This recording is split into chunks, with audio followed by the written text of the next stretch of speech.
Good morning, everyone. Glad to have you. I think some of you have found there's some additional chairs we can set up if you'd like a place to sit. Standing room is welcome as well. Welcome to Creative Mornings. We're so glad to see you. Is it your first time today? Have you been to a Creative Mornings before? We got a few. Glad to have you. Hope it's your first of many. On the car ride, I was thinking about what slides I had and what I needed to talk about, and I was I should ask if it's their first or their last time at Creative Mornings. And I hope it's not your last time at Creative Mornings. I hope you'll be back for many more. I'd like to start by inviting Jose Alvarado up front to read our Creative Mornings manifesto. Jose has been one of our longtime regulars, so we're glad to have him. Welcome everyone, I'll be reading the manifesto. Everyone is creative. A creative life requires bravery and action, honesty and hard work. We are here to support you, celebrate with you, and encourage you to make things you love. We believe in the power of community. We believe in giving it down. We believe in face-to-face connections and learning from others, in hugs and high fives. We bring together people who are driven by passion and purpose, confident that they will inspire one another and inspire change in neighborhoods and cities around the world. Everyone is welcome. Woo! Thank you, Jose. I'd like to start with an acknowledgement that we are on the lands of the Caddo, Wichita, and Comanche people. We want to give respects to the people who have come before us and think about our own place in history of this time and space. This month, our theme is depth. Parking a second ago. Where do I stand? This happened last month too. Depth. It was chosen by our Columbus, Ohio. Oh no. Okay, Columbus, Ohio chapter. We have chapters in 200 cities around the globe. Each month is chosen by a different city. So this is from Columbus, and depth, this illustration captures my first thoughts, which was pool and water and how deep is it. But as I've been preparing for this morning, it's been fun to think about depth and kind of that concept of you only know a fraction of somebody. You don't ever get to know what's really going on with them and what they're going through, or what they're excited about, what's going on in their lives outside of that role that you have. So I've been really oh my gosh, you guys, let me start over. I didn't have any coffee yet this morning, so that's my problem. I've been really appreciative of that gratitude and patience that thinking about that has brought me.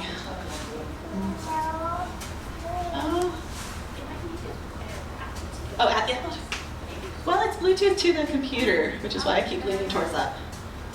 Let me try. Thank you for your patience. Okay, maybe. We have some copies of the accommodation. They are right there on that table there. This is a free program called Big D Reads. They are trying to encourage the whole city to read the same book at the same time. Bring it with you when you ride DART, when you go to Clyde Warren, have it out, and maybe generate some conversations with other people about the history of our city. The politics of race in an American city. Lots of good feedback on this book, so I encourage you to grab one if you don't already have one. Let's see, oh, I got it. Lagoon, this is where we are today, a blank canvas for creatives to make and create, and I want to give a warm welcome to Angela, who is the owner and curator of this space, and the studio manager. Studio manager Aria. Hi guys, thank you so much for being here. I just wanted to say welcome to our studio, welcome to our home, and Aria has a few things to say. We are really just thrilled. I've been a fan and a follower of Creative Mornings for a long time, and it is just kind of a full circle, wonderful moment to be hosting you guys here today. So welcome, welcome, and I can't wait to hear Yesi talk in a minute. Thank you so much for being here. Thank you, Angela and Aria. You might have noticed there's some photo session going on over there, so this space is available for your photo shoots or for events. Check it out. All right, talking out of turn, our favorite gift shop in Dallas, located in Oak Cliff. They've got stationery and all sorts of just cute things to enjoy for yourself or gift to somebody else. MailChimp is our Creative Mornings global partner. They provide fun marketing tools. They make things a little bit funner than they might be otherwise. They also have a great resource for freelancers of all sorts of information like contracts and, oh gosh, what else? I don't know, the things that you wonder. How do I set up my business? How do I find clients? How should I communicate? How should I do this? Take a look at their resources. They've compiled quite a bit for that group. And if you are looking to add a little bit more creative play into your week, next week Creative Mornings is partnering up with a group called Street Wisdom. I believe it starts at 8 a.m. on Thursday, September 22nd. And what they're going to be doing is a 24-hour virtual walk around the world. So you can kind of log in at any point and join with people who are going for a walk. Some of it will be kind of like free reflection, like you might think of what question is on your mind, kind of to get those traffic or shower moments of insight. And sometimes they'll prompt you with what they call a walk shop, which is some sort of workshop to do while you're walking. And so you'll be joined by people around the world going for various walks. Oh. Field trips. In addition to our monthly morning events, we have global virtual field trips that are available every month. Several, like a variety of things. You might learn SEO, you might learn something about photography, you might learn about like coaching and changing your mindset. I wanted to highlight this one where Volta Voloshin Smith is a local Dallasite. Are you familiar with Volta? She is known as Color Snack on Instagram and does watercolors of all sorts of fun foods. So she has one on October 11th, Colorful Words, a motivation meditation workshop with watercolors.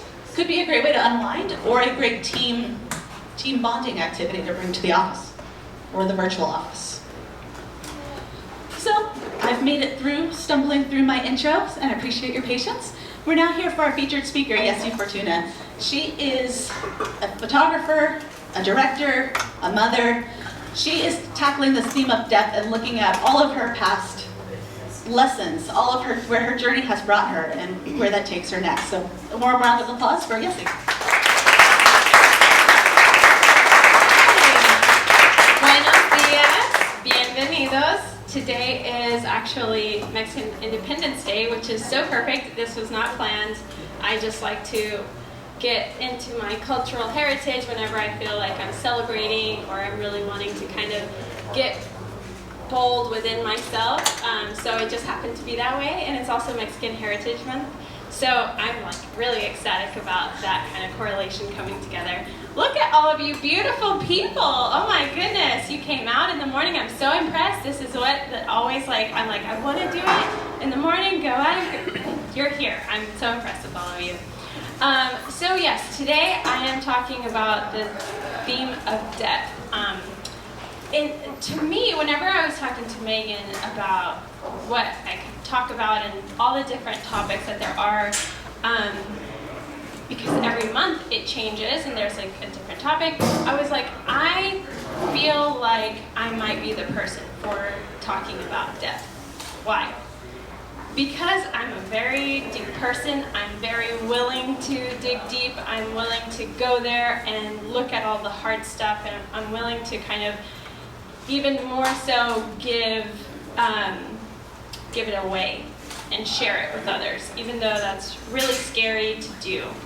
And because I'm going to be giving it all away to you here, I would like to start with kind of getting a little bit from you.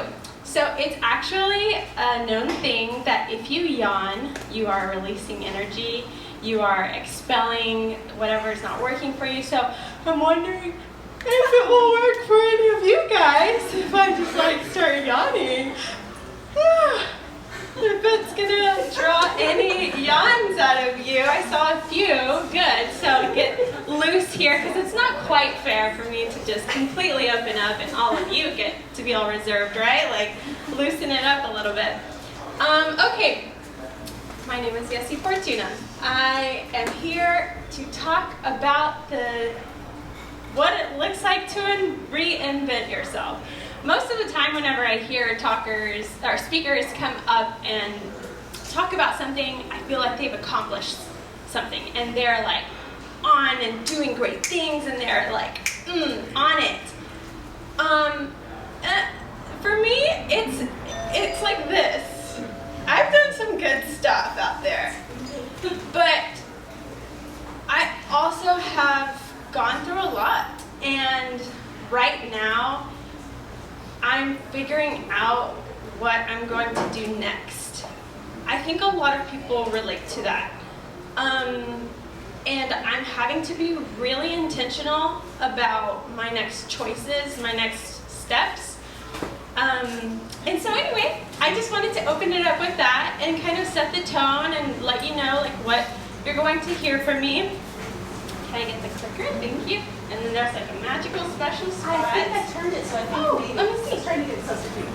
So I work a lot with people. I do product photography as well, but for the most part, these are the three areas that I do a lot of my work. So it's advertising, working with brands. I do a lot of headshots. I love doing headshots. And I also do portraits. You can't really see this picture, but it's so beautiful. We're actually in Morocco, and it's this wonderful young lady, and she's just immersed in all this tropical stuff. At the bottom are some of the clients that I've worked with, which is really exciting to say. Just showing you a little bit about what I do, what my strengths are. This is a video. This is my good time. Come over here. My duties as dad and embarrass my kids.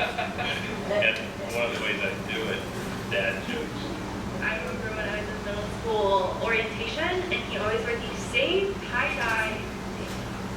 Why did the scarecrow win so many awards? He was outstanding in his field. Yeah. I think I stopped caring when I was dad number 1, and now I really don't care as dad number 2. I wear a Lululemon crossbody bag now, and it's pretty sweet. Any baby news or? No, yeah, no baby news. There's no topic. You're not with child? No, I don't know. That should get you right. There it is. Yeah, my dad's a goofball. But this is definitely where he got it from. He's like the type of dad, like we'd go up to, we'd go through like a drive-thru, and he's like playing some character. Just in case I run for mayor, I'm trying to vote. I have a grandchild already. We do have a grandchild, and we're just waiting for 10 from you, so that's it. That'll make a lot. Yeah. Don't tell. Oh, no. I don't think you can ever tell when you are ready to have a child, but our little addition actually fit right into our equation. I am a lot more, probably just chill than I thought I was going to be. Now I'm like, I like being at home with my wife and kid. My lawn.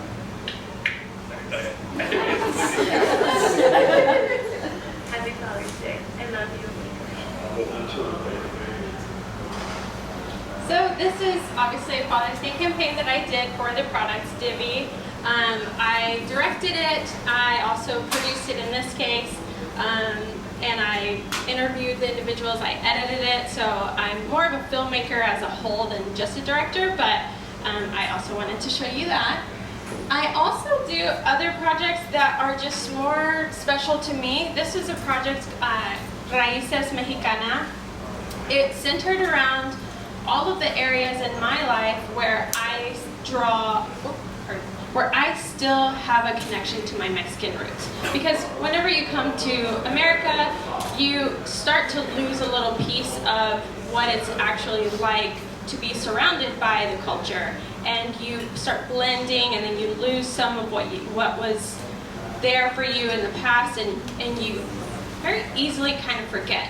And I started to realize that I was missing a big part of myself, and I was invited to kind of show work that was surrounding Mexican culture, and this is the way that I did it. And so I took photographs that kind of showed to me the spirit of being Mexican, but also literally what things still around me are Mexican. So for example, my grandfather, he would make saddles for horses. He would also train horses, and that still goes on in my family.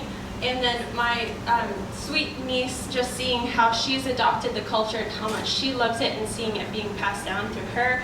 Obviously I'm wearing this top right now, but it's my favorite, the color blue that I've learned from Frida, that I just love and draw upon as like a power symbol.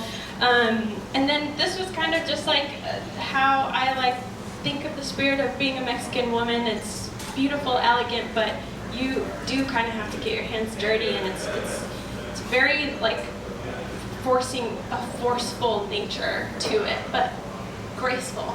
So that was something fun that I did. So next, what I would like to go through is to help you get to know me. I think it's important that whenever, don't read ahead, I see you guys reading stuff. I think it's important to not only hear about where someone is at, but because you might start to write off some things. You might be like, she's so beautiful and she's so talented, it must be so easy for her. But I think it's important to hear about, like, what are some of the things that you can relate to, or what are some of the things that are so different from how I brought up that still brought me to where I am. I think it's important. It's also a great opportunity that if you don't know anyone who has migrated, if you don't know anyone who has gone through some of the things that I experienced, you might learn a little bit about that today and start to break down that wall. And you didn't have to have an uncomfortable conversation to do that. Like, I'm just giving that to you for free. But if you want to Venmo me $15 afterwards, like, I'm totally fine with that. So I was born in 1991. I was born in Mexico, in Monterrey. And I migrated to the US in 1994. Interesting, I came here legally. And my mother was leaving a very domestic violent situation. She was not emotionally equipped for coming here with 3 kids. And so somehow my paperwork got lost in the mix, and I grew up undocumented until I got married with my beautiful husband right there. So a lot of my experience was living as an undocumented Mexican immigrant. And I think that's important to say because you don't hear that very often. But also it informed how my brain developed. Because as an immigrant, you don't want to exist. You're told that you should not exist. And it's been this long journey of figuring out how do I shed that concept, because even though nobody wants that, it doesn't matter. Some of the things that we experience and tell ourselves stay with us for a long time. So throughout this this talk, you might even see how, if that was something that was going through my head, how did that affect me, and how did that affect my work and my mindset? I'm curious to hear from you guys if you connect any of the dots. But 2008, I became a photo assistant. I graduated in 2009. So this is where I learned everything about the business of photography. I'm so grateful for that time in my life. It was a time when I was coming into my own, and I felt like, okay, if I'm being restricted and told that I should not exist, how can I exist? How can I make a space for myself without feeling like I'm taking away from someone else? Without feeling like I'm doing things the wrong way? And I found that through photography, I had this freedom of being able to not only escape my life as it was and create a new one through photography, but also, like, I could create my own business. And, like, legally in Texas, you can do that. You can make a business as an illegal undocumented person as long as you are filing your paperwork and you are paying taxes on it.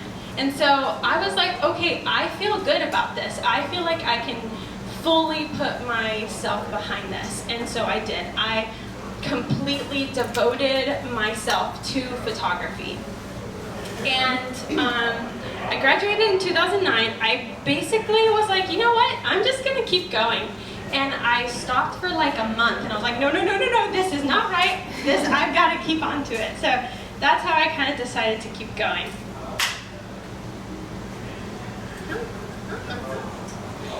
I got married in 2012, and I moved to Dallas. Dallas was a place that I looked up to for so long. I grew up in Ennis, Texas, which is 45 miles south of here. And so to be able to move to Dallas was a big deal, but I will admit that I always felt like there was something bigger past that. Like, I guess I always thought New York, LA was kind of like the place to be, and I wouldn't have made it in my mind until I got there. I'll wait to kind of divulge more info with that as we go on. In 2015, I became a full-time freelancer, and it was great. I loved it. I just kind of got to work, but it wasn't until 2017 when I founded Fort Lyons Studio with my husband that I realized a lot of my strengths that I had learned throughout assisting, throughout my time as a freelancer and gaining my own clients and actually getting my, just doing it.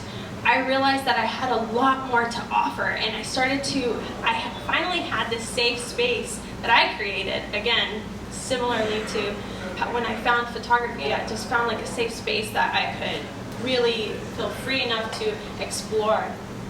And I learned I'm a director, I'm a producer, and having that space to, because I was with my husband and his strengths were guiding me and kind of filling in the gaps where I didn't know, we kind of leaned on each other to be there. And I would look over at him and glance at him in a meeting and be like, I don't know, and we're like talking through our minds, and I'm like, I don't know what they're talking about, can you chime in here? Like, I don't know what these acronyms are. And so it really gave me the time and space to grow. I had my first child obviously, I don't know if y'all saw me out there with Leona, but I had my first child in 2021. It was something that I prayed about, I wanted so badly, it wasn't happening, I had a miscarriage, I got scared, then when I finally started trying again, it wasn't working, and so I looked over at my husband and I said, I'm sorry, I can't keep, because I was trying to like do diets and stuff to like help my body to be better, is essentially in my mind what it was. And it just wasn't happening, and I looked over at him and I said, can we please adopt? I just feel like I'm in a place in my life, both of us, we were both thinking that we were in a place in our life that we had gotten far enough that if we keep going, it would feel very selfish, not in a bad way, just we realized that we want to share it. We want to share it with somebody else. And so we were trying, finally decided to adopt, and once I adopted, I found out I was pregnant. So it was a beautiful, beautiful happenstance, and she was born on September 11th, which is really nuts, not only because of what we associate, but also because those numbers, 9/11, like literally are always present whenever something big happens. And I should have known that that was going to happen, but I was like, no, not 9/11. But it happened, and that's all right. So, 2022. Fort Lions Studio ends. It was so scary. My safety net finally closed. I now have a family. I have to figure out what's our next like grounded approach to life. How do we keep a balance and also stay true to ourselves, myself, and continue to develop myself. That's why at the beginning of this, I was like, I feel like a lot of people come up here and they're like, this is what amazing thing I did. And I was joking with my husband, and I was like, I'm just gonna walk up there and be like, hi, I don't know what I'm doing, I'm really scared, and good night, have a great, just like, you guys are great. Because that's what it feels like. And I'm saying that with you and sharing that with you because that's the reality of when you're having to reevaluate your situation and you're having to reinvent yourself. It's scary, and it's real. Like, you have real people expecting you to do things, and also you have yourself that's like, hey, you remember me? I have hopes and dreams, and like, how are we gonna still reach that? So I'm actually working on it, and I'm super excited about it, and I would like to tell you how. But I also want to talk about what I learned, because a lot of people, whenever they learned about Fort Lions Studio not working anymore, it's weird because like, it's not like it's gone, it's just, I'm not doing production anymore. My husband and I aren't working together, it's just like in the background somewhere. But I did learn some things, and I felt like people were looking at me like, how do I make sure and not fall under that trap and like be where you are? Because that's what everyone is afraid of. They're afraid to start because they're afraid that they'll fail. They're afraid that it's not going to work, and publicly people are going to realize that something went wrong, and what happened? What did you do? And I didn't ask for help soon enough. I assumed that things were going to be fine, and whenever things didn't feel fine, I still was I didn't want to face it. And I just waited and I waited and I waited. But I realized that when I did ask for help and I did open up, people showed up. And people slowly began to kind of open doors for me, but by that time it was a little bit too late. I didn't advertise. I think that it's really hard in this day and age, especially if you have your own business, to figure out the balance between what do I pay for and what do I do on my own. And it was too big of a question that I never tackled whenever it mattered. But there are ways to do it, and I'll get into that later. I did not communicate. Again, I was in a bubble, and I was scared, and I was just assuming that things would work out. And they did. Let me say that. I think that Fort Lyon Studio did exactly what it was supposed to do for me in my life, and I would like to hope in my family's life as well. But that's just a reality. But yeah, just communicate, let people know. So it left me with, what do I want? That's a little family, look at this. What do I want with my career? What do I want for my family? What do I want for my future? These are questions that it left me with and where I'm at. People might wonder, what are you doing now? Like, what are you going to do now? And so I had to get really clear, because for me, it looked like a meltdown. It looked like I failed. What am I supposed to do now? Should I go get a full-time job somewhere? Do I just kind of like, I don't know, curl up in a ball somewhere? I don't know.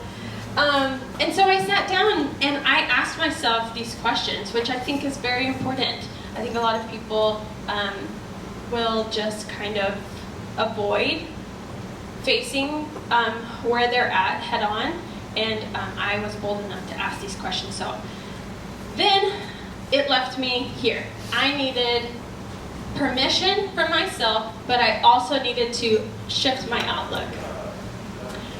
With my permission, I needed to actually focus on myself. I don't know about you, but it is so much easier to say, how can I help you? I see you, I want to help you, I want to do something for you. It's so much harder to ask yourself, what do you need? How are you going to show up for yourself? And in the face of you can help someone else or you can help yourself, you're probably going to want to help someone else. But I realize that I'm also not helping anyone if I'm not fully being myself. That was really scary, and I'm still working on that. That means I have to leave baby at home. That means that I have to leave my husband alone whenever he's doing something and I just want to talk to him, or I want to help him, and I want to do anything but worry about what I'm going to do next. It's just so much easier. And so now I'm making the space and time for that. My outlook has changed a little bit because I embrace the momentum of, hold on, let me read this. I feel like, what is this? Embracing the momentum of change and doing what is best for me in my business. So what that means for me is that I am, it's a roller coaster. And I'm accepting that it's a roller coaster. I'm accepting that just because I'm not there right now, just because I don't have a pretty cut out shape of oh, this is what's happening, this is my business, this is what it's going to look like for the next 5 years. I don't have that. And I'm accepting that I don't have that. I'm accepting that I'm working on it, and that I'm also working on it in a very intentional way that's going to be the best solution for my entire family. And I think that that helps to motivate me to keep going. This is my strategy to mobilize. I wrote it, I have it down this way because it's all of these things coming together, working at once. I also decided to share this with you guys, and I'll go into them, but I wanted to share this with you guys because how do you move on? what, like literally, what do you do? Does anyone have the answer because I need to know? I started working on my portfolio. For a long time, I just focused on Fort Lion Studio. We. It's a collective, it's a bigger idea. It's not just me. I finally had, with Fort Lion Studio, I had the like anonymity a little bit of being like, it's bigger than me, because I didn't want to focus on me. But now I am focusing on me. I am focusing on what exact things do I want to work on. What are they? Write them down. Have them very clearly on my website. Pull together the best of the best. Let someone look at them. Let someone give you some helpful knowledge about what does it look like to them, what things go together. That's not something I did before. But I am now. And I'm learning to love it. I'm learning the areas where I was completely wrong about what I thought that I was doing. Earlier I said that, like, New York, Dallas, that was like the place I wanted to be. That's where I wanted to, what I wanted to do. And I also did that with fashion. I was like, oh, I want to be a fashion photographer in LA or New York. And I'm going to be a loser until I get there.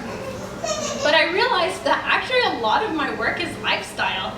A lot of my work is influenced by fashion, but I'm not a fashion photographer, and I don't want to be. And I think that actually getting clear and realizing what your expectations were versus what the reality of that is a big difference, because I don't want that. And now that I've gotten clearer, I can be super peaceful with where I'm at. And that's something that I have written down as well. Whenever things ebb and flow, you're not constantly at a win situation. You're not constantly able to say, oh yeah, I'm going to New York this week, and the week after that I'm going to go to LA, and the week after that I have this huge client that wants me to do that. And like, the consistency is what would make me think that I'm successful, but that denies all of the low moments and the lulls. But I'm realizing now that it's like, can I just like be at peace instead of constantly reaching for something? What if like I'm actually doing good even whenever I'm not on a huge project? And I'm like actively working on it, and I feel really good about that, as opposed to feeling like I'm reaching for something. My environment has changed. I want to make sure that it's conducive for my work. I'm starting to figure out, do I want to have a private office? Do I want to work at home? Asking myself the right question of like, what's going to be the right situation where I get the most done and I feel best about the productivity that I do, but I can also rest and go home and be with my child. And figuring that, like actually asking myself that and having that top of mind as I create my environment is what is part of my strategy to get going. I'm also delegating a lot more than I have before. And I used to delegate, I thought I delegated well, but now I'm like, because I've learned that even though I can do a lot, I don't have to do a lot. In fact, there are other people who do the thing that you need to do, but better. And that's literally what they're there for. And now I'm realizing I can rely on these people to take care of my child whenever I'm working, and make sure that I feel confident walking away from her. But I also feel confident about like coming home and leaving it, checking it at the door. I also have a great, so I guess to be more specific, I decided marketing would be a great area to delegate, because that's something that I lacked in before. And so I have an amazing marketing strategist that talks to me and figures out, okay, what do we need to teach our viewers this month? What is it that you're really looking to hone in? And how can we communicate that to everyone on the outside? Because people don't know what you need. People don't know how to communicate. They don't know what you're doing until or unless you explicitly say it. And you say it over and over and over again. It's not a one and done post. When you post it and deliver, it's not going to reach that person. They're going to be like, oh, this is exactly. No, it's going to, they'll see it the first time. The second time, they'll be like, oh, yeah. The third time, they're like, okay, I'm ready. So consistency is huge. I also am a lot more selective about the work and the things that I put myself through. I am actually, it's weird because you would think that you have to say yes to everything to get things going, and maybe at the very beginning, yes, you do. But as soon as you can, you have to start to narrow it down, because you doing a million things will not ultimately fulfill anything. And so I'm at that point where I'm starting to figure out what are some things that I can do to just like actually create the full environment that I need. How can I spend enough time at home that's going to make me feel good about watching my child grow up?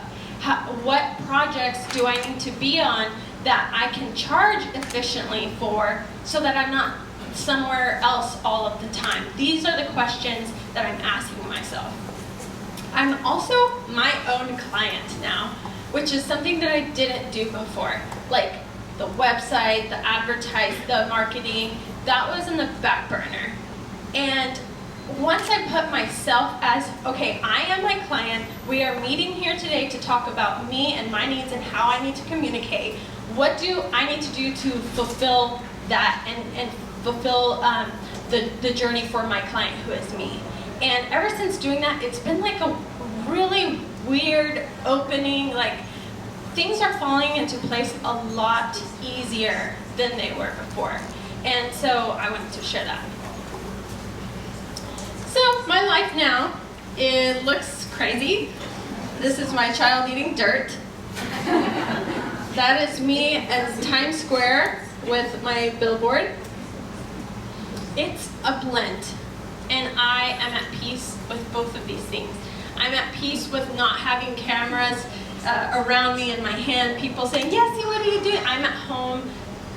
And I also have big moments that I'm proud of and it's happening, but I'm not using either one as a tool to judge myself.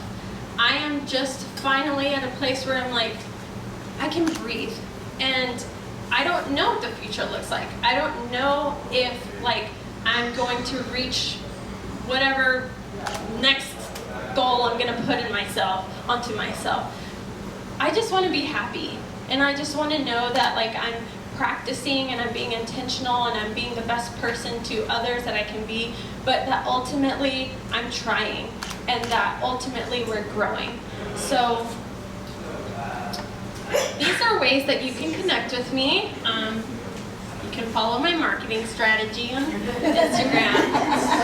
I'll leave this up for a while, but through this link you can do anything like book an exploration call with me. You can look at my website, see how I've put it together. You can buy some prints from me from the Raices collection and some of my travel stuff as well. I have podcast features on there. I also have a creative workshop that you can log on to from there. But yeah, if we have time, I would love to be able to open up for questions. Megan's working her way up here. Sorry to interrupt. I'm looking for two car owners. One is a Ford Explorer Red that's parked in front of an architecture firm and they need that space for their staff. And then there's a green Subaru out back where the alarm keeps going off. So trying to find that in the audience. But now, we'll resume Q&A. Do we have time for it? Oh yeah, definitely. Okay, great. Okay, so yes, I'm an open book. You can talk about anything, ask me about anything, and if it's, I'll just be like, I've never gotten that question before, I don't know, I'll get to you later. But anything at all. What are you most looking forward to right now? That can be anything, life, projects. Well, I'm in the middle of trying to find a house. So it's a big thing for me because like I said, I'm building my environment, I'm curating my environment, so it's a lot to ask for a thing to do for me. But I'm very eager and excited to see where I land and see how close I can get to something that's going to give me that peace between my work life and my home life. So I would say that. Thank you. Anybody else working on themselves? Are you all reinventing yourselves in some way? Yes. Just wanted to say thank you. I'm a fellow undocumented immigrant, and I appreciate you kind of talking through your work journey in that space, because I think that influences a lot of who we are and the way that we present ourselves in the community. So this is probably the first time I've heard somebody come in that space very vulnerable. So thank you for that. And then congratulations for saying that stuff is not me. I'm ready to look for me. So congratulations for that. You're my hero now. Oh my goodness. Thank you. Well, I wanted to say that you are one strong individual, because that is not easy to say in public. Even now, it wasn't easy. I just decided in the moment, am I going to go there or not? So thank you for saying that. And there are a lot of undocumented immigrants that live here and contribute. In fact, a lot of our farm workers are illegal, undocumented immigrants, and they provide us with the yummiest, sweetest treats. So it's just kind of interesting how, like how the messaging around it has really driven us to see it one way and see ourselves as one way as well. So I appreciate that. Anyone else? Yes. I'm really curious to know, in your list of like 7 things that you're working on to reinvent yourself, what does community look like to you? Oh, I didn't mention community. Thank you. That was a big one. So I recently started getting involved with Photo Assist. It's a community where photographers are giving back to the new part. We're wanting to diversify the set. And we realize that it starts with really opening the door from the ground level for people that are LGBTQIA+, or who are BIPOC, that they probably didn't even know that they could be in this field. They don't even know what that looks like. And so anyway, I've started to work with that group and started devoting some of my time there. And I realized that in doing so, it connected me with people who I can lean on to review my portfolio, who can look at my website, that I can go somewhere with someone locked on my arm, and we can I can have that safety that I have in Fort Lyon studio, but in a new, evolved way that's still not prohibiting me. Not that it did before, but I'm just saying it's like a good outlet. And so really finding anywhere like that. Currently I'm still at Wax Space, and it's a great space where I can connect with people. I can step outside and feel like I'm a part of a group. And so I think that community is important, because if I was home alone working on something, I think that most of the time, personally for me, I would feel lonely, and I would feel like I'm not building anything. But I think that has more to do with the whole internal, external, what's it called? What am I looking for? Introvert. Thank you.